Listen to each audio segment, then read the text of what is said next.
इस प्रकार से ये हमारी योजना के बलबूते पर आज आंकड़ा देखते हैं कि 29 किस्तों में 44,000 करोड़ से ज्यादा की राशि 44,917, 45 ही होगा, बचा क्या है? जोरदार अभिनंदन, 45,000 करोड़ अभी तक हम दे चुके। कई सारे कांग्रेसी लोग बोलते अरे ये काय के लिए दे रहे हो, काय के लिए पैसे लुटा रहे हो, और तो और उनकी जुबान, पता नहीं परमात्मा ने उनकी जुबान पे लकवा हो जाना चाहिए था। कितनी गंदी बात बोलते हैं।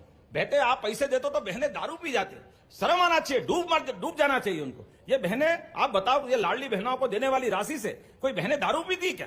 अरे किसी कौन सी दुनिया में रहते हैं? ये भारत में तो रहने वाले की भावना नहीं हो सकती है, ये लगता दादा कोई विदेश वाले की भाषा हो सकती है। गलती से मध्य प्रदेश में राजनीति करने आ गए, इनके लिए तो ये जगह हो ही नहीं सकती। लेकिन कोई बात नहीं, जाकी रही भावना जैसी, प्रभु मुहूर्त देखी तिन तेसी, तुम्हारी भावना तुम्हारे पास रखो। ये बहनों के आशीर्वाद से हमारी पार्टी की सरकार लगातार इसी प्रकार से चलती जाएगी। जोरदार अभिनंदन करें अपने सभी, दे उसका भी भला, नहीं दे उसका भी भला, तुम जानो तुम्हारा काम जाने। कहा त्योहार के दिन फालतू की बात करें, लेकिन ये कैसे लोग बोलते हैं, इनके लिए समझ में नहीं आता क्या बात होती, ऐसी भावना रखते हैं। कोई बात नहीं, आज 20 साल से तो सरकार के माध्यम से बाहर है, आने वाले समय में और 50 साल तक ऐसे ही बाहर रहेंगे, इसी तरह की भाषा बोलते रहो भाई। इस देश में तो परमात्मा की कृपा है, देव भी रहते हैं और दानव भी रहते हैं, जिनको जैसा जगह मिलती है परमात्मा हिसाब करता जाता है। आज जब मैं आपसे बात कर रहा हूं तो एकमात्र केवल एक भावना आपके सामने रख रहा हूं। आज आप माननीय मोदी जी के माध्यम से नारियों के लिए कितना पवित्र भाव है। आज उनने अपने मकान की बात करते हुए गरीब से गरीब आदमी, बहनों के लिए, झुग्गी झोपड़ी वाली बहनें हो, गांव में रहने वाली बहनें हो, प्रधानमंत्री आवास के माध्यम से घर के अंदर शौचालय, घर के अंदर गैस का चूल्हा, अनाज की व्यवस्था, कोई कितना करता है। और वो व्यक्ति जिनका खुद का कोई घर नहीं है, केवल समाज के लिए जी रहे। जोरदार अभिनंदन मोदी जी के लिए। तो आज इस कार्यक्रम के माध्यम से जब हम 250 रुपए की राशि दे रहे हैं, तो ये मोदी जी का आशीर्वाद से डबल इंजन की सरकार ये पूरे देश में अलग अलग नाम से देश भर में इन योजनाओं के माध्यम से हम सीधे सीधे, भौतिक अधोसंरचना तो बहुत बन सकती, बिल्डिंग बन जाएगी, सड़क बन जाएगी, बड़े बड़े भवन बन जाएंगे, लेकिन व्यक्ति अंदर परेशान है तो उसकी मदद के लिए सीधे सीधे भी मदद करते हुए जिंदगी बदलने का काम करना चाहिए। मुझे इस बात की प्रसन्नता है, सनातन संस्कृति के माध्यम से हमारे तो देवी देवता भी, अगर हमारी देवियां नहीं है तो देवता वहां रहना ही पसंद नहीं करते। हमारी ये संस्कृति इतनी पवित्र है, उस भाव से चलते हैं। लेकिन आज के इस अवसर पर मैं मोदी जी को धन्यवाद देना चाहूंगा, जिन्होंने हमारे सभी राज्यों के अंदर, कई लाड़की बहना महाराष्ट्र में, तो लाडली बहना असम से, कहां हेमंत बिस्वा जी असम के अंदर मुख्यमंत्री बनकर के हर जगह अलग अलग स्थान पर इसी भाव से काम कर रहे हैं। जोरदार अभिनंदन सभी के लिए करवाएं जोर से। और घर घर नल और हर नल से जल, ये जो गांव के अंदर कठिनाई थी, अभी मैं पीएचई मंत्री या नहीं है, लेकिन संपतिया जी के लिए धन्यवाद देना चाहूंगा। हमारे राज्य के अंदर कोई जिले का कोई गांव नहीं बचने वाला है जब बहनों को हम और आप मिलकर के इसका समाधान निकालें। समयबद्धता, संवेदनशीलता, कर्तव्य परायणता, उसमें सारी बातें नियत है। मैं बोल के विस्तार से नहीं बताना चाहूंगा, मैं क्या बताऊं, हमारे से ज्यादा तो आप समझदार हैं अपनी व्यवस्थाओं के बलबूते पर। लेकिन ये बात भी सही कि 9 साल से लंबित था हाउस रेंट अलाउंस, जिसको एक झटके से हमारी सरकार ने आपके हित में मंजूर करके अपने वादे को निभाने का काम किया। आज के इस अवसर पर रमेश जी, शेखावत जी, ऐसे सारे स्वनाम धन्य, कोई इधर बैठते थे, कोई उधर बैठ रहे हैं, हमारी समझ में नहीं आ रहा कौन किधर बैठ रही है, लेकिन जिधर भी बैठ रहा है, आपके दोनों पक्ष की बातें आ रही है। मैं मान के चलता हूं कि यही हमारे काम करने के संगठनों के तरीके भी हैं। मुझे बताया गया कि भारतीय मजदूर संघ के अलावा भी और भी स्वनाम धन्य बाकी सारे भी संगठन के लोग बैठे हैं सामने, तो एक बार उन सबका भी अभिनंदन करता हूं। हमारे लिए सब बराबर। लेकिन ये बात भी सही है कि हमारे लिए बड़ा चुनौती का मसला था, अधिकारी कर्मचारियों के प्रमोशन क्यों नहीं होना चाहिए। हमने काफी मेहनत करके ये प्रयास किया कि वो प्रमोशन हो जाए, और परमात्मा की दया से बहुत किनारे पहुंच गए। लेकिन पता नहीं महाकाल की क्या लीला है, थोड़ा सा कोर्ट में अटका है। भगवान चाहेगा तो जल्दी निराकरण होगा पूरे प्रदेश के अधिकारी कर्मचारियों को। आपके हितों में लगभग 4 लाख अधिकारी कर्मचारियों को लाभ मिलेगा, और इसमें 2 लाख नए पद भी बनाए जाएंगे ताकि नई भर्ती खोलकर उस दिशा में पहुंचाएं।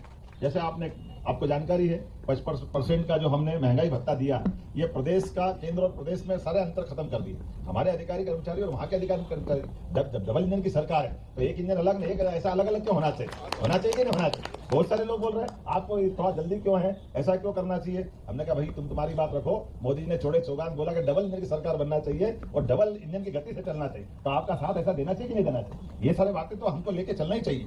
और 5 समान किस्तों में जून से अक्टूबर 25 तक मुझे लगता है कि ये पैसा मिल भी रहा होगा। मिला कि नहीं मिला? मिला हो तो काली वाली बजा के बता देना। और दिवाली तो मन गई, हो गया अक्टूबर पूरा। जब आपके बीच में हमने कोई कमिटमेंट किया परमात्मा की दया से, अभी मैं थोड़ा देख ही नहीं रहा, पहला जो खाया वो तो हजम करो। इसका तो आनंद लो। अभी अपने बीच में से धीरे धीरे रे मना धीरे सब कुछ होए, माली सींचे सो घड़ा ऋतु आए फिल होए। अभी आ रही है ऋतु, चिंता मत करो, उसका फल भी आएगा। लेकिन अभी तो हमारे भी 2 साल पूरे नहीं हुए, अभी तो हम भी आपके जैसे ही हैं। तो वो सारे मुद्दे एक एक करके जितने प्रकार से जो हो सकते हैं वो आपके हित में निर्णय जरूर लिए जाएंगे, ये मैं आश्वस्त करता हूँ। जब आपसे बात कर रहा हूँ तो स्मार्ट सिटी के कई सारे मकान देने की बात हुई थी, क्या 365 दिए थे? 366, एक मैं कम बता रहा था। ठीक है, कोई बात नहीं, पक्का हिसाब लगाते हैं हमारे विधायक जी। तो जितने अब आधे 300 से ऊपर फिर बन गए, तो एक सिंगल। तो जैसा कि किसान भाइयों, अभी मुख्यमंत्री डॉक्टर मोहन यादव जी को सुना है, किसानों लाडली बहनों के लिए 10 बड़ी ऐलान। साथ ही लाडली बहना योजना की किस्त को लेकर बताया है कि 29 किस्तों में लाडली बहनों के खाते में लगभग 45,000 करोड़ रुपए की राशि डाली जा चुकी है।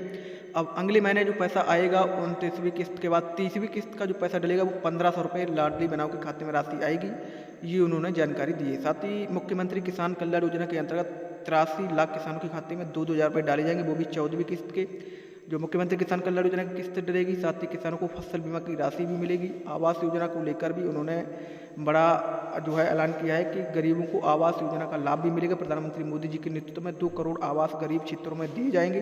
इसकी पहली किस्त लगभग 35,000 रुपये की जारी होगी। 83 लाख किसानों को 2-2 हज़ार रुपये 14वीं किस्त का मिलेगा और आप लोगों को 10 तारीख को लाडली बहना की 30वीं किस्त मिलेगी 1500 रुपये। इन सारे कामों को करते जाए और आंगनबाड़ी कार्यकर्ता सहायिकाओं के 19,504 नए पदों की पहली बार डिजिटल और पारदर्शी प्रक्रिया से भर्ती करने जा रहे हैं। जोरदार अभिनंदन करें हमारी इस भावना के लिए। लगभग 20,000 ही हो गए। ये नई भर्ती हम आपके बीच में करने वाले हैं। इसका लाभ हमारे अपने सारे लोगों को मिलेगा। राज्य शासन ने 1 जनवरी 2005 को या उसके बाद नियुक्त कर्मचारियों के लिए एकीकृत पेंशन योजना लागू करने के लिए समिति गठन करने का निर्णय किया है। इस आधार पर हमारी ये जो पेंशन के जो विसंगतियां हैं, ये एकीकृत आपके अपने भाव से इसको लेकर के कंप्लीट करेंगे। नगरीय निकाय, आवास विभाग, नगरीय निकाय के पेंशनरों, पता नहीं कितने प्रकार की कौन कौन सी दुनिया है, आप में तो थोड़ा समझता कम हूँ। अब ये रमेश जी बैठे हैं और माननीय गुजर साहब बैठे हैं, ये आप जिस जिस प्रकार से चाहेंगे वो सब करेंगे। एक बात पक्का करने वाले, ये जो अलग अलग परीक्षाएं होती है और अलग अलग परीक्षाओं में जो टाइम लगता है, जैसे यूपीएससी की एग्जाम होती है, एक ही एग्जाम होती है, उसमें सबकी भर्ती हो जाते हैं, उसी में से कलेक्टर बनते हैं, उसी में से एसपी बनते हैं, इनकम टैक्स के अधिकारी बनते हैं। हमने भी निर्णय किया एक ही एग्जाम कराएंगे और सारी भर्तियां करने का सारा ये बंद खोल देंगे, कोई तकलीफ नहीं। क्योंकि ये और इसी के साथ साथ पुलिस भर्ती बोर्ड भी हम बनाने जा रहे हैं। पुलिस की भर्ती भी वो फटाफट कर ले, क्योंकि कई सारे कारण से ऐसे अलग अलग 20,000 पद अब हमारे पुलिस के विभागों के लिए बाकी है। एक एक करके 7,500 पद हर साल खोलते हुए एक बार में हम अपना ये सारा जो बना हुआ अमला है वो चाक चौबंद होना चाहिए, इनकी भर्ती होना चाहिए। इस प्रकार से ये हमारी योजना के बलबूते पर आज आंकड़ा देखते हैं कि 29 किस्तों में 44,000 करोड़ से ज्यादा की राशि 44,917, 45 ही होगा, बचा क्या है? जोरदार अभिनंदन। 45,000 करोड़ अभी तक हम दे चुके। कई सारे कांग्रेसी लोग बोलते हैं, अरे ये काय के लिए दे रहे हो, काय के लिए पैसे लुटा रहे हो। और तो और उनकी जुबान, पता नहीं परमात्मा ने उनकी जुबान पे लकवा हो जाना चाहिए।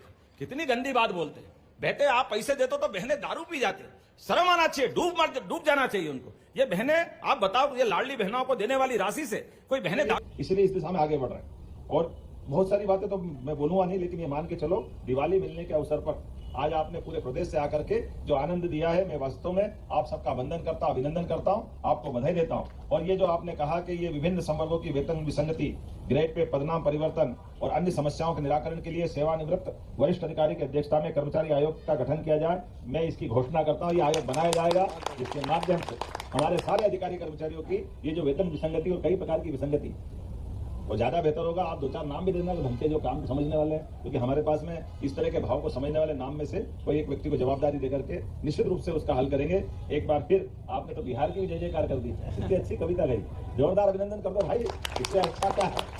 हमारे लिए छठ मैया का उत्सव चल रहा है कल से। आज मैं सवेरे स्वयं इसमें शामिल हुआ, भगवान दास जी और काफी लोग इसमें शामिल हुए। कल भी मैं इंदौर में शामिल हुआ था सायंकाल कर। हमारी संस्कृति बहुत अद्भुत, हमारे प्रत्येक त्योहार हमको अपनी सनातन संस्कृति के माध्यम से प्रकृति से भी जोड़ते हैं और परमात्मा से भी जोड़ते हैं। ये परस्पर विश्वास को भी बनाते हैं। इसलिए हम सबके लिए जल से जीवन हम सबको मिलता है और सूर्य से सृष्टि का संचालन होता है। ऊर्जा के माध्यम से जीवन में प्रकाश की जो महत्ता है वो रेखांकित करने की जरूरत नहीं, उसको केवल स्मरण करने की आवश्यकता है। ऐसे में हमारी छठ मैया का पर्व भी आप सबको शुभकामना देता हूं, बधाई देता हूं, सारे भाई बहनों को, देशवासियों को, प्रदेशवासियों को। और परमात्मा चाहेगा तो हम और आप मिलकर के और बैठेंगे। अब इतनी बड़ी संख्या में लाने की जरूरत नहीं, छोटे छोटे समूह के साथ जो अपने विषयवार बात होगी निश्चित रूप से उसका भी हम समाधान निकालेंगे। एक बार फिर मेरी अपनी ओर से सबको बधाई, बहुत बहुत धन्यवाद। भारत माता की जय।